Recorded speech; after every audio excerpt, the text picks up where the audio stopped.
Hello. മറന്നുപോയി കാണുമെന്ന് തോന്നുന്നു. നന്ദികയുടെ ഒരു കീർത്തിമുദ്രയായി കൊണ്ടു നടക്കുന്ന കാലഘട്ടത്തിലാണല്ലോ നാം ജീവിക്കുന്നത്. ഞാൻ ആരോട് നന്ദികേട് കാണിച്ചിട്ടില്ല. ആരാണെന്ന് പറയൂ. രാജരാജേശ്വരിയെ അഖിലാണ്ടേശ്വരിയാക്കി മാറ്റിയ ഒരു ഡോക്ടറെ ഓർമ്മയുണ്ടോ? ആ ഡോക്ടറെ വിളിക്കുന്നത്. ആ ഡോക്ടർ പറയൂ. ആയിരക്കണക്കിന് കോടികളുടെ ആസ്തിയുള്ള തൃച്ചംബരത്തെ അഖിലാണ്ടേശ്വരിയാണ് നിങ്ങളിന്ന്. അതിന് ഈ ചതിക്ക് കൂട്ടുനിന്നതിന് ന്യായമായ പ്രതിഫലം എനിക്ക് കിട്ടിയിട്ടില്ല. വാക്കു പറഞ്ഞുറപ്പിച്ച അത്രയും പ്രതിഫലം ഞങ്ങൾ നിങ്ങൾക്ക് തന്നിട്ടുണ്ട്. എനിക്കത് പോരാ. ഞാൻ ആവശ്യപ്പെടുന്ന തുക എനിക്ക് വേണം. ഭീഷണിയാണോ? അങ്ങനെയാണെങ്കിൽ അങ്ങനെ. ഞാൻ പറയുന്നത് കേട്ട് സ്നേഹത്തോടെ മുന്നോട്ട് പോകുന്നതാണ് മാഡത്തിന് നല്ലത്. ഇല്ലെങ്കിൽ ഇല്ലെങ്കിൽ ഇതിന്റെ അനന്തരഫലം അനുഭവിക്കേണ്ടി വരുന്നത് നിങ്ങൾ തന്നെയായിരിക്കും. നിങ്ങളുടെ കള്ളക്കളികൾ പൊളിക്കാൻ എന്റെ കയ്യിൽ തെളിവുകളുണ്ട്. ഞാനിപ്പോ ഒരു വീഡിയോ അങ്ങോട്ട് അയക്കാം. അത് കണ്ടിട്ട് മാഡം തന്നെ തീരുമാനിക്കും എന്ത് വേണമെന്ന്.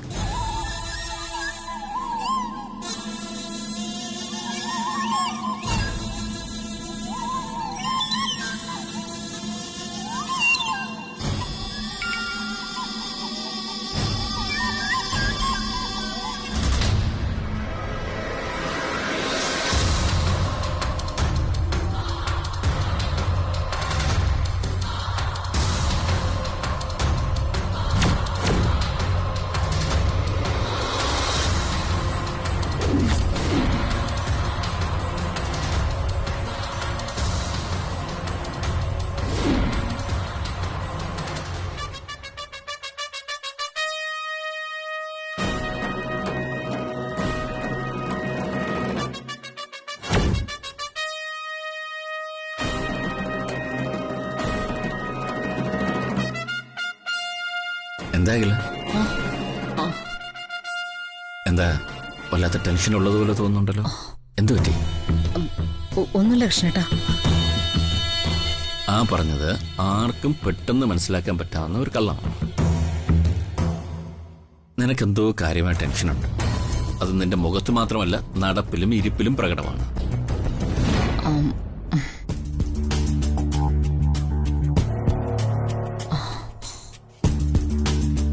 ഞാൻ ഓർക്കുകയാണ് കൃഷ്ണേട്ടാ, എല്ലാ അർത്ഥത്തിലും ഞാൻ ഭാഗ്യവതിയായിരുന്നു. സ്നേഹസമ്പന്നനായ ഭർത്താവ്, സൽഗുണസമ്പന്നരായ 2 ആൺമക്കൾ, അവർക്ക് അനുയോജ്യരായ സ്നേഹവതികളായ 2 ഭാര്യമാർ, ഐശ്വര്യമുള്ള കുടുംബം. ഭാഗ്യം എന്നും എന്റെ കൂടെയുണ്ടായിരുന്നു. പക്ഷേ നിർഭാഗ്യമെന്ന് പറയട്ടെ, കുറെ നാളുകളായി എനിക്ക് മാത്രം മനസ്സമാധാനമില്ല. കുറെ നാളുകളായെന്നല്ല, ഇന്നും. എനിക്കൊന്നും മനസ്സിലാവുന്നില്ല. കുറച്ചു ദിവസം മുമ്പ് വരെ ആനന്ദിനെ പിരിഞ്ഞിരിക്കുന്നതിൽ നിനക്ക് ദുഃഖമുണ്ടായിരുന്നു. പക്ഷേ ആ ദുഃഖത്തിന് നീ തന്നെ ശാശ്വതമായ പരിഹാരം കണ്ടു. ആനന്ദിനെയും കല്യാണിയെയും നീ തൃച്ചംബരത്തേക്ക് തിരിച്ചു വിളിക്കുകയും നിന്നെ വേദനിപ്പിച്ച മകനോട് ക്ഷമിക്കുകയും കല്യാണിയെ മൂത്ത മരുമകളായി അംഗീകരിക്കുകയും ചെയ്തു. ഇനിയും മനസ്സമാധാനം ഇല്ലെന്ന് പറഞ്ഞു.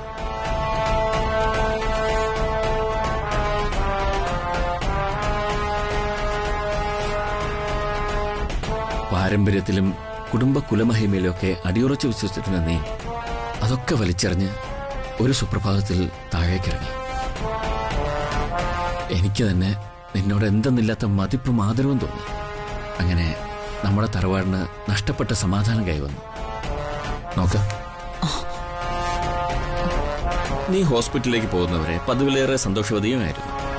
എന്നിട്ടിപ്പോൾ പെട്ടെന്ന് എന്തു പറ്റി? എന്താ നിന്റെ ദുഃഖത്തിന്റെ കാരണം?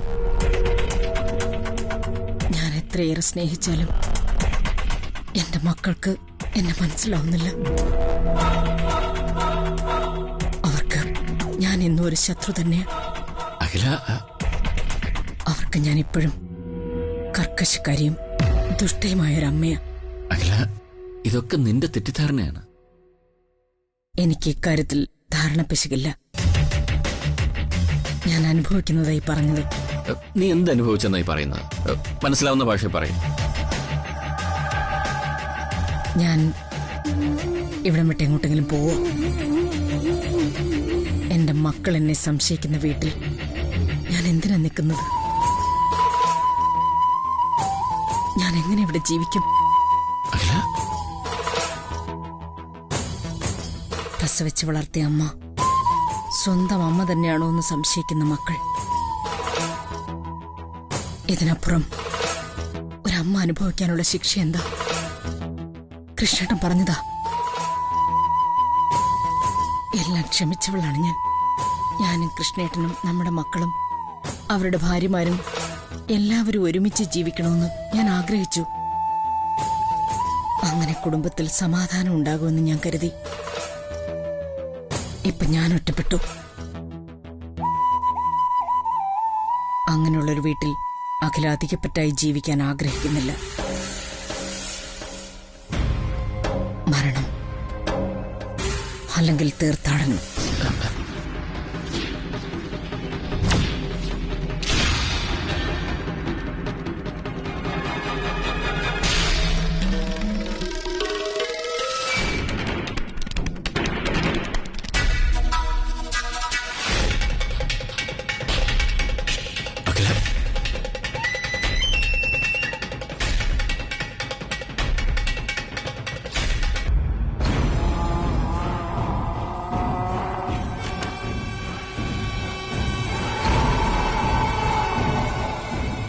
ആനന്ദ്,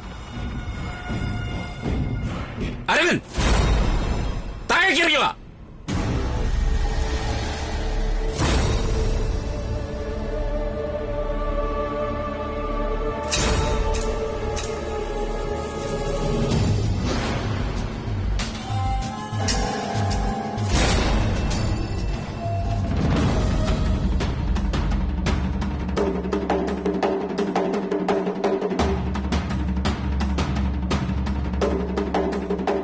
എന്താ അഖിലാണ്ടേശ്വരി എന്റെ ഭാര്യ. അവൾ എന്റെ ഭാര്യ ആയതിനു ശേഷമാണ് നിങ്ങളുടെ അമ്മയായത്. നിങ്ങളെക്കാൾ കൂടുതൽ കാലം അവളോടൊപ്പം ജീവിച്ചത് ഞാനാണ്. എന്റെ ഭാര്യയെ എനിക്ക് സംശയമില്ലാത്തടത്തോളം കാലം നിങ്ങളെന്തിനു സംശയിക്കുന്നു?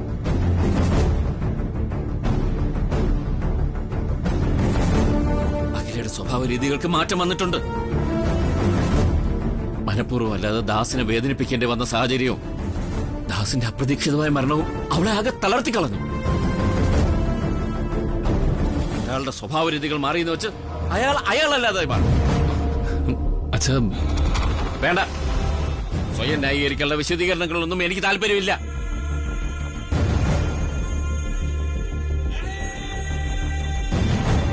തൃച്ചംബരത്ത് അഖിലാണ്ടേശ്വരി പൈതൃകമായി അവൾക്ക് കിട്ടിയ അവളുടെ സംസ്കാരങ്ങൾ ഉപേക്ഷിച്ച് നമ്മളോടൊപ്പം വന്നു.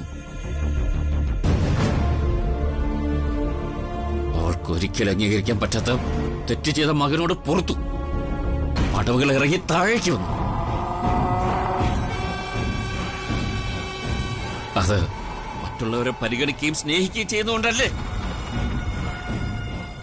എന്നിട്ടും അത് മനസ്സിലാത്തത് എന്താണ്? എന്റെ ഭാര്യ എനിക്ക് വിശ്വാസമാണ്. അതിലപ്പുറം ആരുടെയും ഒരു സർട്ടിഫിക്കറ്റ് എനിക്ക് ആവശ്യമില്ല.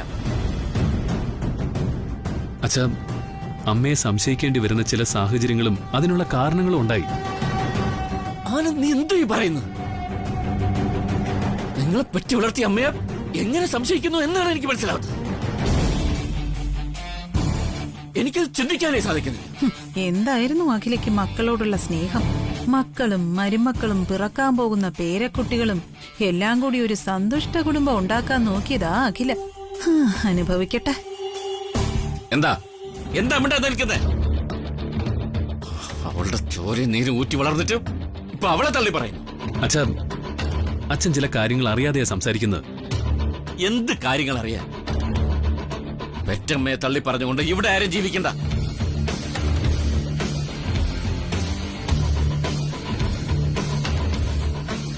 അമ്മ എന്ന് പറയുന്ന സത്യം ജീവനുള്ള കാണപ്പെട്ട ദൈവമാണെന്ന് വിശ്വസിക്കുന്ന ഒരാളാണ് തൃച്ചംബരത്തെ ശിവരാമകൃഷ്ണൻ. അമ്മയെ അവിശ്വസിക്കുന്ന ഒരു മക്കളെയും എനിക്ക് കാണണ്ട. അങ്ങനെയുള്ളവർക്ക് ഈ തൃച്ചംബരത്തിൽ നിന്ന് പുറത്തു പോവാം.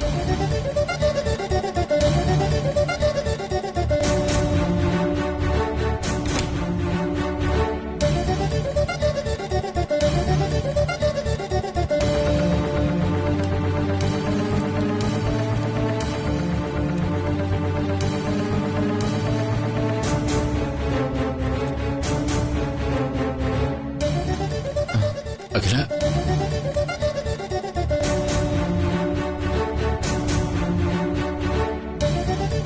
തൃച്ചംബരത്ത് നിന്ന് പുറത്തേക്ക് പോകേണ്ടത് അവരാരുമല്ല കൃഷ്ണേട്ട, ഞാനാ. അഖില, ഞാനൊരു അധികപ്പറ്റ. അഖില, ചേച്ചി, ചേച്ചി എവിടെ പോന്നു? ചേച്ചി, ചേച്ചിയുടെ നല്ല മനസ്സൊന്നും ഇവിടെയുള്ള ആർക്കും മനസ്സിലാവില്ല. ദേ, അതെനിക്ക് മനസ്സിലാവും. എല്ലാവരും ഒരുമിച്ച് സന്തോഷത്തോടെ ജീവിക്കണമെന്ന് ചേച്ചി ആഗ്രഹിച്ചു. അതിന് കിട്ടിയ തിരിച്ചടിയാണല്ലോ ഇത്. കൺമുന്നിൽ നിൽക്കുന്നത് അമ്മ തന്നെയാണോ എന്ന് മക്കൾ സംശയിക്കുന്നത് ഇതുവരെയും ആരും ഒരിടത്തും കണ്ടിട്ടുണ്ടാവില്ല. എന്നാൽ ഇവിടെ അത് സംഭവിച്ചു. ഇനിയും തൃച്ചംബരത്ത് നിൽക്കാൻ എന്റെ മനസ്സെന്നെ അനുവദിക്കുന്നില്ല. അതിനാൽ ഞാൻ പോകുന്നു. മാഡം,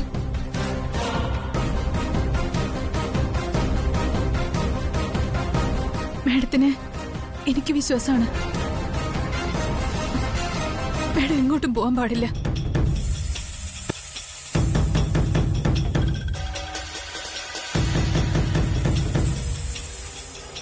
ഞാൻ പറയണ അവിവേകാണെങ്കിൽ മാഡം എന്നോട് ക്ഷമിക്കണം. മാഡം ഈ അവസ്ഥയിൽ ഇവിടെ നിന്ന് എങ്ങോട്ടും പോകരുത്.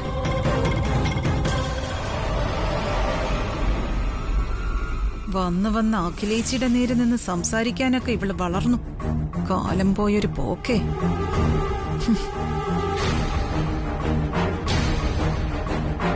കല്യാണി പറയുന്ന കേൾക്കില്ല. നീ അകത്തേക്ക് പോ. ഞാനാണ് പറയുന്നത്. പ്ലീസ്.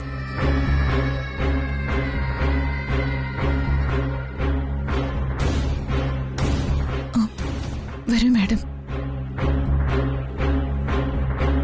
ചെല്ലകില്ല, അകത്തേക്ക് ചെല്ല.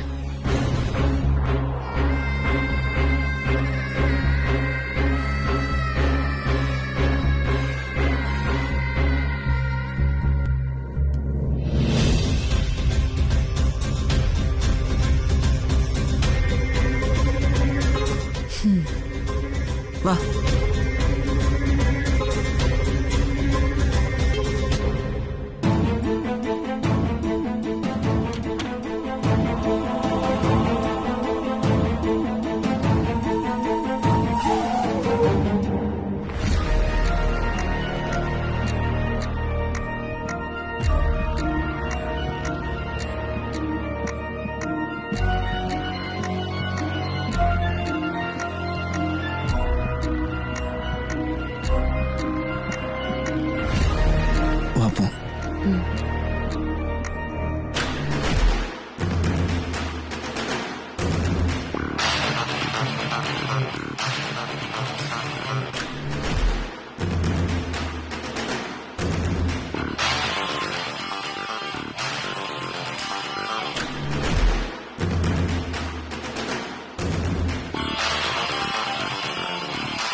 എന്താങ്കിൾ സ്റ്റിയറിംഗിൽ ഒരു താളം പിടുത്തം? ജീവിതം തന്നെ ഒരു താളത്തിലെ പ്രിയങ്കെ മുന്നോട്ട് നീങ്ങുന്നത്. ഈ സ്റ്റിയറിംഗ് എന്ന് പറയുന്നത് ഒരു സുദർശന ചക്രമാണ്. നിഗ്രഹിക്കാനും കഴിയും, സംരക്ഷിക്കാനും കഴിയും. എന്ത് വേണമെന്ന് നമ്മൾ തീരുമാനിക്കണം. ചില സമയങ്ങളിൽ യമനും ദൈവവും ഒക്കെ നമ്മൾ തന്നെയാണ്.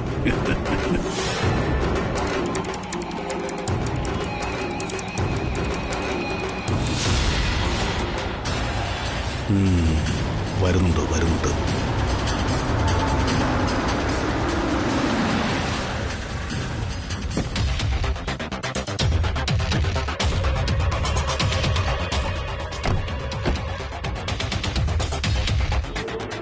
Good morning, madam. Good morning. How are you, doctor? I am fine. നമുക്ക് കാറിനകത്തിരുന്ന് സംസാരിച്ചാലോ? അല്ലെങ്കിലും ഇത്തരത്തിലുള്ള ഡീലിങ്ങിനൊക്കെ ഒരു ചെറിയ ഒളിവ് മറവൊക്കെ ഉള്ളത് നല്ലതാ. എന്ത് ഡീലിങ്സ്? വാ പറയാം.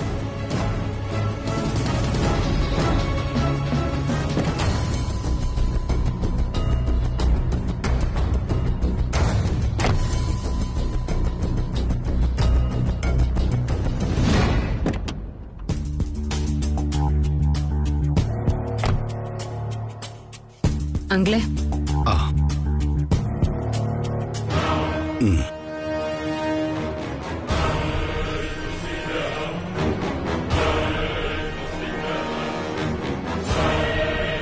പഴയൊരു പേഷ്യന്റിനെ വിളിച്ചിരുന്നു അല്ലേ? രാജരാജേശ്വരി വിളിച്ചിരുന്നു. കാര്യം ഒരു ഡോക്ടറുടെ എത്തിക്സിന് ചേരാത്തതാണല്ലോ ഞാൻ ചെയ്തതും. അതിന്റെ പ്രതിഫലം പോരാന്ന് തോന്നി, അതുകൊണ്ട് വിളിച്ചു. ഡോക്ടറെ, ചികിത്സയ്ക്ക് അർഹിക്കുന്ന പ്രതിഫലം വാങ്ങാം, അത് തെറ്റല്ല. പക്ഷേ എന്നെ പോലെ ഒരു 1-ാം നമ്പർ വില്ലത്തി ഇവിടെ ഇങ്ങനെ കളിക്കുമ്പോ നീ കയറി ഡബിൾ ക്രോസ് ചെയ്യാൻ നോക്കുന്നു. അത് പാടില്ല. അത് അനുവദിക്കാൻ പറ്റില്ലല്ലോ ഡോക്ടറെ. അത് എന്റെ അനന്തരവള് പറഞ്ഞ് ശരിയാ. ഡോക്ടറെ, വഞ്ചനയിൽ ചതി പാടില്ല കേട്ടോ. ലേഡി ഡോക്ടർ എന്ന് പറഞ്ഞാൽ ദേവദൂതിക എന്ന അർത്ഥം. പക്ഷേ നീ സ്റ്റെതസ്കോപ്പിന് പകരം കൊണ്ടു നടക്കുന്നത് കൊലക്കയറ. ധരിച്ചിരിക്കുന്ന വെളുത്ത കോട്ട് പിശാചിന്റെ കുപ്പായവും. അതുകൊണ്ട് ഞങ്ങളുടെ തൽക്കാലം ദൈവത്തിന്റെ ചെകുത്താന്മാരാകുന്നു.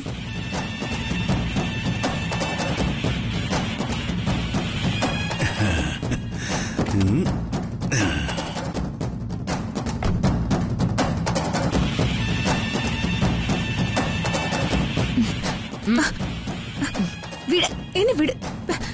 ദേ, നിറത്തോക്കൊരെണ്ണ അങ്കിളിന്റെ മടിയിലിരിപ്പുണ്ട്, അത് എടുപ്പിക്കരുത്. ഈ വഞ്ചനയും ചതിയൊക്കെ ഒരു തരത്തിലൊരു അസുഖം. യഥാർത്ഥ സമയത്ത് ചികിത്സ കിട്ടേണ്ട ഒരു അസുഖം.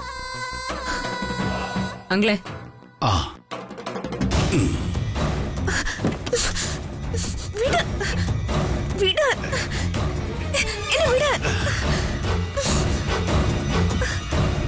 അനങ്ങരുത്.